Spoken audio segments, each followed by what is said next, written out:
Let's give it up again for the soulful sound of Jody Siegel.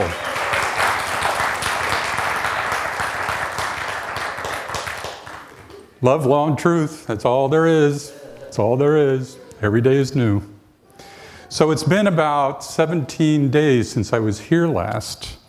If you don't know, my home is in Seattle.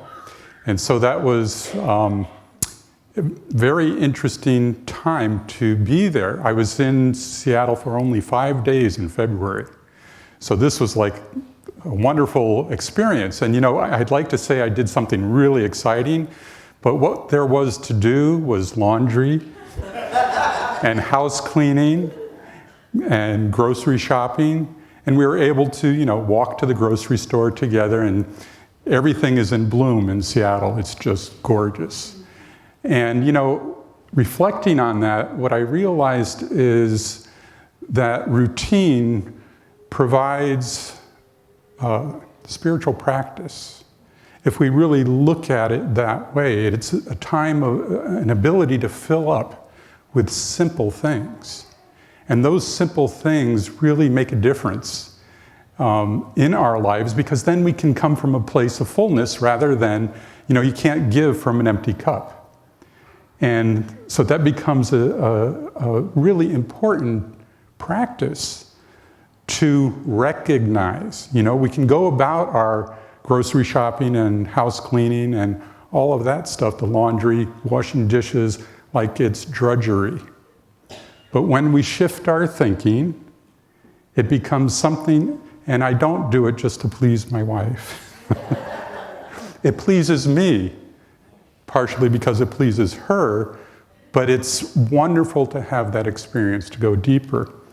And so I've been in this reflection thinking about, you know, this opportunity that I have before you, and wondering how you're doing. You know, in January, Keith did the intention setting workshop, and then Sylvia did the vision board, and she followed up with that to see how everyone's doing. And you know, from my corporate experience, you always want to reflect on the first quarter, January, February, March. How'd we do? You know, so that's my question to you. How are you doing? And you know, what I've seen in the past is, you know, people set these New Year's resolutions, right? I'm going to go to the gym, or I'm going to, you know, change my diet. And I know that by this time, even with the pandemic, the gyms are mostly silent with the people that have given up that resolution, right? Or in terms of the resolution to eat better or get exercise, we kind of forget. And yet, those simple things, those routines, are the things that make all the difference in our lives. If we are committed to them, things change. We begin the process of transformation. So I've noticed in all my travels that there seems to be a shift in energy now. And maybe it's because the pandemic is easing up. I know I heard the infection rate in Orange County is down almost before pre-COVID. I mean, it's really low. And the airports are packed. I mean, it's unbelievable. People are getting out and getting around, and wow, a lot of creative energy. People just wanting to go back to how it was. Now, can we go back to how it was? Heraclitus, the Greek philosopher, said, "No person ever steps into the same river twice. It's not the same river, and they're not the same person." Right? So things change. We're constantly in this change, and we can't ignore all of the revelations of the pandemic, you know, with the systemic injustices that were brought out and the light was shown on them, from race relations to income inequality to issues with climate and gender issues and all of those things. We can't wish them away. It's like when you first learn about the science of mind, you know, ignorance is bliss, and there ain't no going back. You realize that that personal responsibility is there, and that it's up to us to do something with that. And so we've seen this increase in this level of uncertainty, especially with the war in Ukraine and so many other things, and we can choose to look at that two different ways. It's either a crisis or it's an opportunity. And who makes that choice about whether it's a crisis or opportunity? So naturally, the default is to go back to some mythical good old days, right? That's really an excuse for a bad memory. But if you're here, that means that you have some connection to the idea of metaphysics, right? Some idea or connection to that. And William James, who was the father of American psychology, he was a 19th century philosophy. He lived into the 20th century and really was important in starting all of this psychology in this country. He said this: metaphysics is an unusually persistent and stubborn attempt to think straight. Don't you love that? Metaphysics is an unusually persistent and stubborn attempt to think straight. What does thinking straight mean? It means looking beyond the appearances of things, that we have to stop arguing for our limitations, right? I'm poor, sick, weak, and unhappy. Well, we can turn that around by looking rightly, as they say, at the appearances in our lives and knowing something greater. William Blake famously said, if the doors of perception were cleansed, everything would appear as it is, infinite. The scales fall from our eyes, and we look at the reality of what is going on in our lives. So, as I was writing that, what popped into my mind, and please forgive me, I'm a fan of Star Trek Next Generation, and with Captain Jean-Luc Picard. Anyone familiar with that? So anyway, in that they explore the universe and go where no one has gone before. They go to the Delta Quadrant and they discover a civilization called the Borg. Anyone familiar with the Borg? Yes, so the Borg is a cybernetic organism that has a collective mind. And what they have done for centuries is go through the Delta Quadrant and assimilate civilizations, taking with them all of their technology, all of their people, turning them into individuals within the collective, right? And they're so powerful, they've gained so many new weapons and ways of looking at things that they warn Captain Jean-Luc that resistance to them is futile. And that's what they say, resistance is futile to this thing that is going to overcome you. So what that means to me, as I observe that, we look at what the world is doing with all of its fears, doubts, worries, all of its acting out, the wars, everything that's going on, and trying to have us accept the idea of fear, doubt, worry as part of our lives and inevitable, right? And it can be overwhelming that we feel that resistance to appearances is futile. But not for Jean-Luc. He recognized that there was something more at play. And he and his crew demonstrated, like the metaphysicians, an unusually persistent and stubborn attempt to look straight in the face of all the appearances and know something better. And so they looked beyond appearances and called upon their imagination to find a solution that was so powerful that they could say to the Borg, resistance to the creative process, to the imagination, is futile. And that's what we have before us, is we have this power that Carol Ann was talking about. We have the song that Jody was singing, to understand that our experience is tiny compared to the power and intelligence within us. And I think that's the choice point that we're at right now, is to recognize that we can make a different choice here, rather than feeling overwhelmed by what's going on in the world, is to understand there's a greater something happening, that we're called to deepen our spiritual maturity And that is the evolutionary path forward. If we're going to change anything, we've got to do that. And to recognize that personal power that resides within us. Ralph Waldo Emerson, who is the famous transcendentalist from the 19th century, said this: "What lies behind us and what lies before us are tiny matters compared to what lies within us." 19th century. So this message has been with us, that there is something greater that wants to be expressed.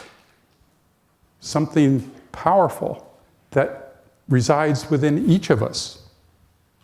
So it's time to kick it up a notch, right? To look at the brilliance of what lies within us. We got to recognize what lies within us and realize that we can do something creative with that.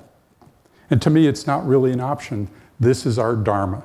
This is our recognition of conforming to that divine path within each of us. It's what we're here to do, even though we might be kicking and screaming all the way. Remember, resistance is futile.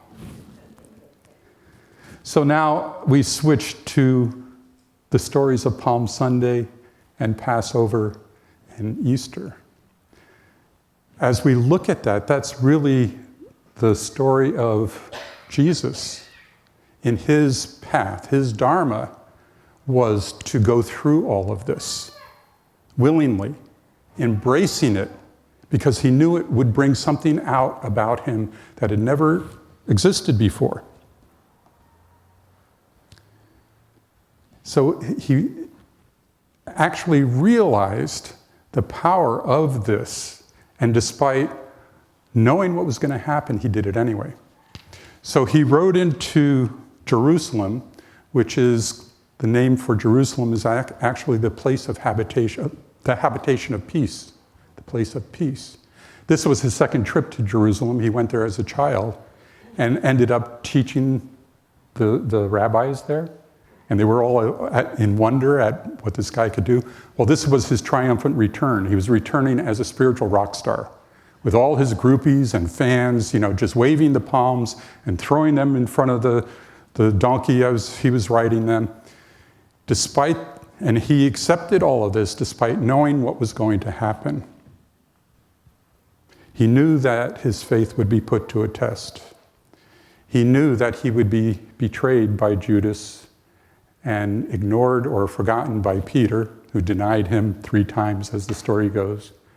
He knew that what was happening was just terrible, and he even asked that this cup be passed. He said, I really don't want to do this. But he knew it was his Dharma. He knew that creative intelligence within him knew a way forward, and that the recognition of what he had accomplished would be remembered. So no one is asking anyone here to be crucified. We may think we, need to suffer, but I think because of what Jesus did, we don't have to nail ourselves up on a cross. Dolly Parton famously said, "Get down off that cross, somebody else needs the wood." Don't you love that? And I think Will Smith is the latest target of that. We don't need the wood, probably because of what Jesus did. And we can dance with our Dharma because of our privilege in this country that we have that is so rich with so many different things. We can pursue our path without being crucified. In many cases, unless you're on social media all the time. So the idea is to move into a more expansive idea of consciousness of who we've come here to be. And that takes courage. It takes courage and curiosity to explore your dreams and your uniqueness. It's within every one of us. We need to cultivate courage by deepening our understanding of who and what you are here to be. We embrace our curiosity by connecting with one another. And that's of primary importance, is making that connection. We need to pass over old thinking, and that's what Passover means, is a shift in consciousness from the old ways of thinking to something new, something that didn't exist before. So we pass over the paradigms that have paralyzed us, the ideas that are old, worn out rules of how we're supposed to be and what we're supposed to bring to this life. And while we're on that path, is to know that we have to keep our eyes focused on what's before us, what's right in front of us. And so I'd like to ask, does anyone here golf? One in the back, two, couple. All right, so if you're a golfer, you know what the Sunday is. It's the Masters tournament, and it's the most prestigious tournament in golf. And if you ever have a chance to go to Augusta National Golf Course, it is an incredible venue. I've been there, and I've been on some other golf courses, and there is nothing like it in the world. I don't care if you've never picked up a golf club in your life, if you get a chance to go. Now, of course, it's harder to go now than when I did in the 90s, because to even go to a practice round, you have to participate in a lottery. So you have to participate in a lottery to pay a pricey price to go to a practice round, never mind going to the event. But if you saw it on TV, there were tens of thousands of people. Now, you might say, Reverend John, you've talked about the Borg, you've talked about Palm Sunday, and now you're talking about golf. How are you going to bring this together? Well, a famous golfer called Bobby Jones said this: golf is the closest game to the game we call life. You get bad breaks from good shots, you get good breaks from bad shots. But you have to play the ball where it lies. You have to play the ball right in front of you. These guys are pros. They've practiced over and over and over again to not be thinking about what happened on the previous hole or to worry about the dangers on the next hole. They're practiced enough to bring their full attention to what's right in front of them. This is our Dharma dance, to know what's right in front of us and to let go of whatever's happened in the past, let go of the worries for the future.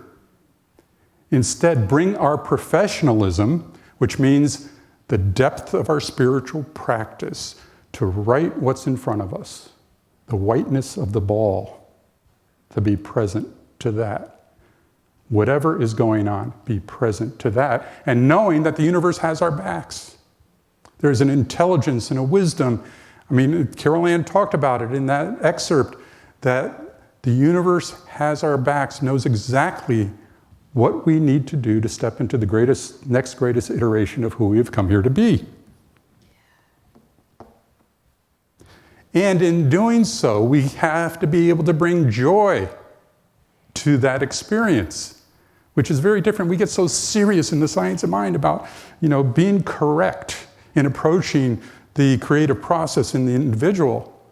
What we really want to be able to do is this: you've got to sing like you don't need the money. You've got to love like you'll never get hurt. You've got to dance like nobody's watching. You've got to come from the heart if you want it to work. There's an alternative ending to that, and it says, you've got to live like it's heaven on earth. Can we do that? Can we really get excited about our lives? The gifts that we bring musically, the gifts that we bring in poetry, art, the gifts that we bring to work and to life.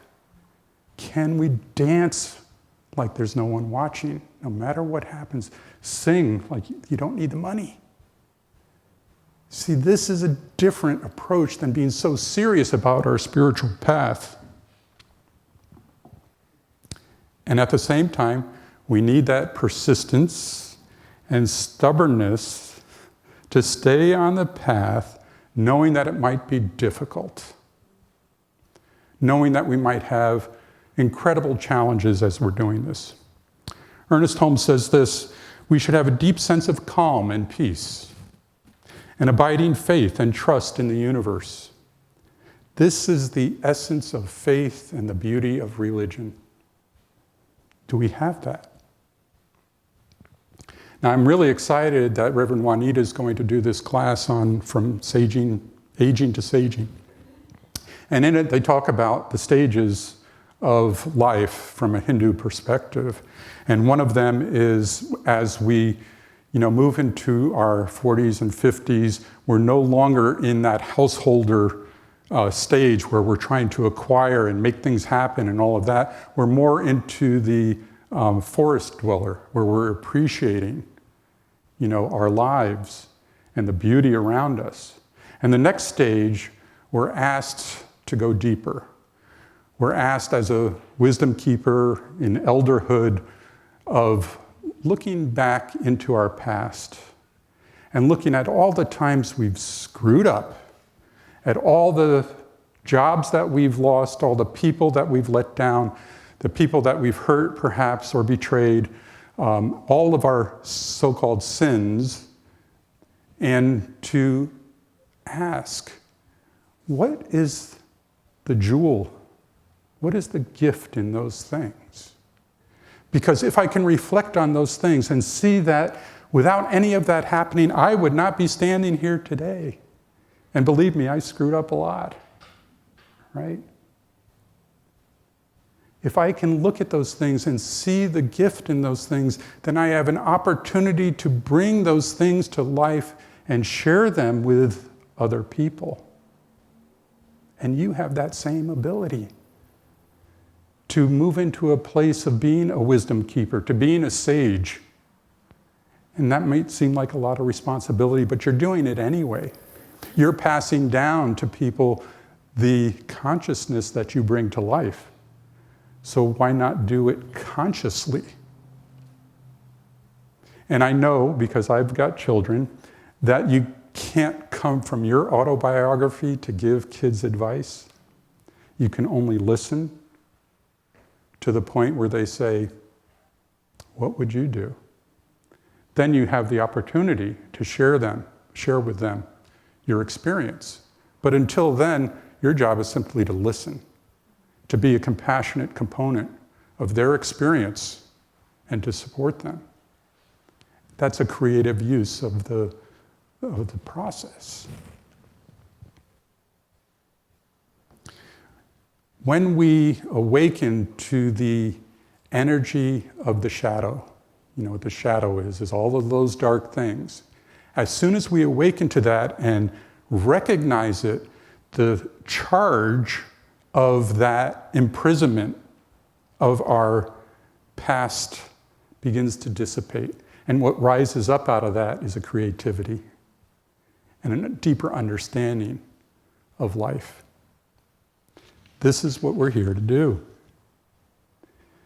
And when we can do it in community, the leverage of that is transformative. This is a quote from Valerie Kaur. Revolutionary love is practiced in community. Each of us has a role in any given time. We can all be midwives in this time of great transition. We're all midwives to birthing something that has never existed before, to move into a place in consciousness where we minimize fear, doubt, worry, and recognize that the person across from us is going through the same thing, and we can support them to relieve them from that fear, doubt, worry, anxiety, whatever it is, and move together into a new way of thinking. Because as long as that other stuff is there, that imprisonment from the past, we can't come up with any new ideas. We can't come up with anything new because it's holding everything in place from the past. And so we've got to break free of that imprisonment. We've got to break free of old ways of thinking. We've got to pass over all of that to step into a new concept of what we can do as humanity. So there are two things that we do in community. One of them is it's to envelop and develop. What I mean by that is people come to this community to be healed. And that means what our job there is to envelop them with compassion and understanding. Then there are other people that come here to be developed. That means stepping into a deeper spiritual maturity, to step into greater authenticity and integrity with who we have come here to be. Many people come here to learn how to do that. And we need the community to do that together, because the minister, it's not fair to the minister to expect them to take care of everybody. A minister can only be intimately connected with 10 people. Imagine that? You think the minister's here for each and every one of you. Well, from the podium, yes. But to do that deep integral work, it's very difficult. As I said when I started, a person can only come from a full glass. You can't give from an empty cup. And there's so many things that a minister has to give their love and attention to that they can't do that with everyone. So where's the help then? It's right here. We all have to learn to envelop and develop each other. And what that means is coming and understanding what a safe place is. We're exploring that in our care groups, of really learning what it means to be in a safe space.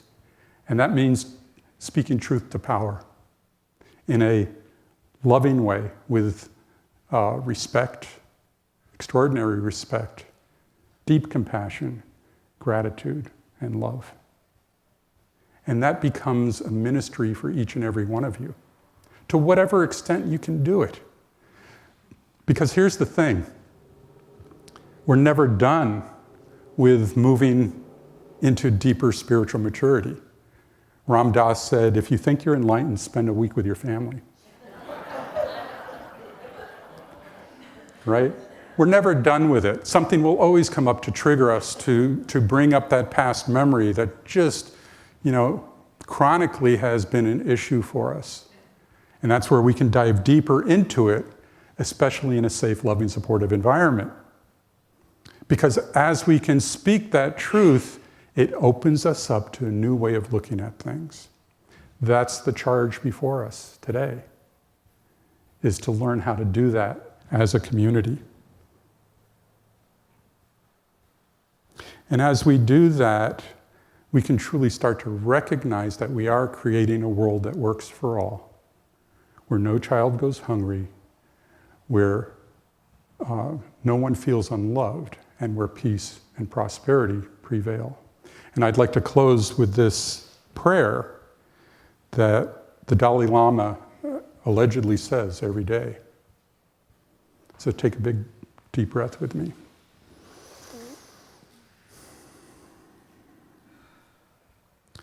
May I be a guard for those who need protection, a guide for those on the path, a boat, a raft, a bridge for those who wish to cross the flood. May I be a lamp in the darkness, a resting place for the weary, a healing medicine for all who are sick, a vase of plenty, a tree of miracles. And for the boundless multitudes of living beings, may I bring sustenance and awakening, enduring like the earth and sky, until all beings are freed from sorrow and all are awakened. And so it is.